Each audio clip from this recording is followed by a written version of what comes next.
खबर बांका जिले के हरचंडी गांव से है, जहां पिछले 24 घंटे से भी ज्यादा समय से कुएं में पानी रहस्यमयी तरीके से फैल रहा है। गांव के मुखिया भैरव सिंह कुशवाहा के मुताबिक स्थानीय प्रशासनिक अधिकारियों को इस बात की खबर दी जा चुकी है और अब उनके आने का इंतजार है। ध्यान देने वाली बात यह भी है कि कुएं में पानी खोल तो रहा है, लेकिन इसका कोई असर कुएं में मौजूद पानी पर नहीं पड़ रहा है।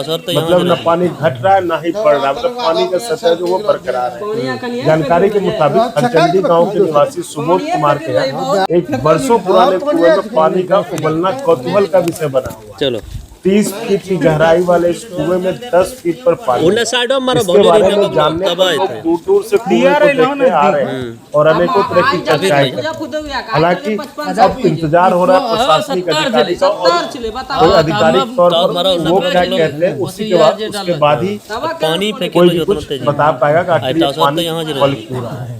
आप लोग आधा को यहाँ सर पी दिए पानी कनिया फेंक जाए तो आप छकाई तो बकी दोस्तों पानी फेंक बहुत